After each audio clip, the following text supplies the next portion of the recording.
A quote from Babe Ruth. The way a team plays as a whole determines its success. You may have the greatest bunch of individual stars in the world, but if they don't play together, the club won't be worth a dime.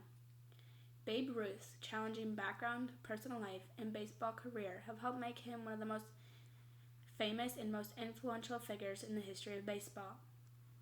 His full name is George Herman Ruth Jr.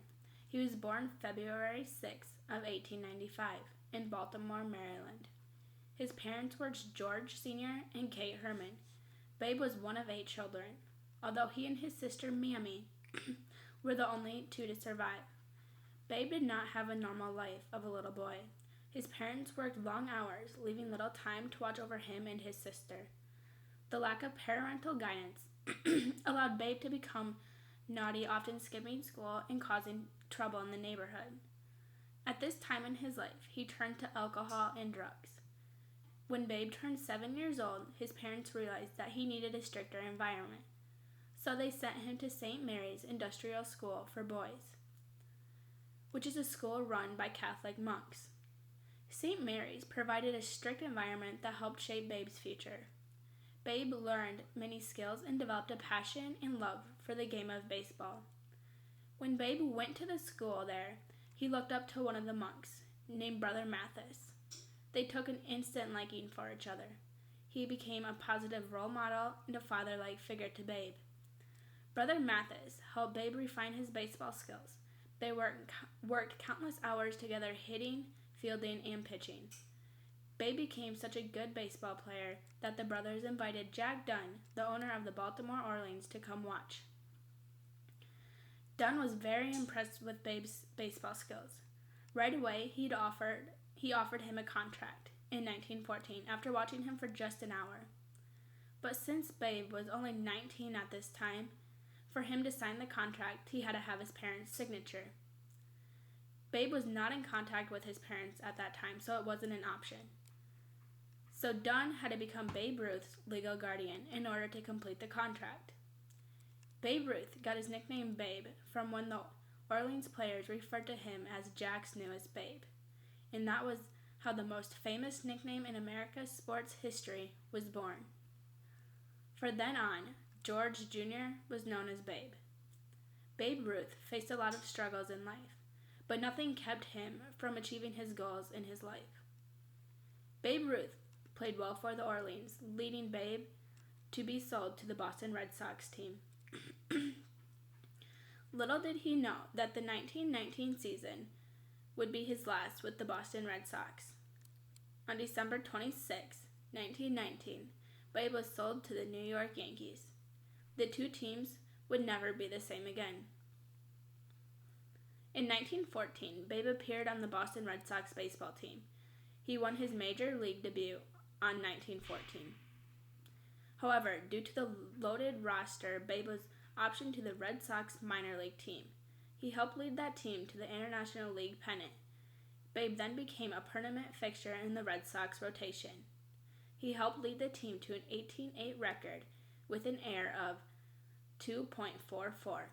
His success in the Red Sox continued. He displayed an enormous amount of power in his limited batting appearances, so it was easily decided that his bat was too good to be left out of the lineup. This transition helped turn Babe into an everyday baseball player. Babe was later transferred to the New York Yankees. After becoming a New York Yankee, Babe's transition to a full-time outfielder became complete. Babe just started dominating the game. There were numbers that were seen that have never been seen before. In 1920, Babe achieved the home run record he set in 1919 by belting the staggering home runs to 54 a season, in which no other player hit more than 19, and only one team hit more than Babe did as an individual. But Babe didn't stop here, as his 1921 season may have been one of his best according to the Major League Baseball history. In this season, he got a new home run record of 59 and drove in 171 RBIs and scored 177 home runs, with a slugging percentage of 84%. Babe was officially a superstar, and he enjoyed the popularity that had never been seen in the baseball history before. While Babe led his team to the Yankees, became the most recognizable and dominant team in baseball, setting attendance records along the way. 74,000 fans came to see Babe when the Yankee Stadium opened in 1923, even though the stadium only held 62,000. They called the stadium the house that Ruth built. Babe loves to play the game. He says the game of baseball saved him from the direction he was heading in life. While Babe Ruth achieved many things, broke many records, and made history, he still set many goals for himself. One of his goals was to become a coach. He eventually earned the title of a coach for the Brooklyn Dodgers. He also had another goal, which was to manage a major league team. He was never able to fulfill this goal due to health reasons. Babe Ruth was known throughout his entire life as a generous man. He gave much of his time in his last years to charitable events and helping others out. On June 13th, 1948, he made one last appearance at the Yankee Stadium to celebrate the building's 25th anniversary. At this time, he was suffering from cancer. While he was sick with cancer, he became a shadow of his former self. 2 months later, on August 16th, 1948, Babe Ruth passed away. Babe left most of his estate to the Babe Ruth Foundation for underprivileged children. Babe Ruth did not become a hero because he saved baseball. He saved baseball because he was the hero. Baseball was, is, and always will be, to me, the best game in the world. Babe Ruth.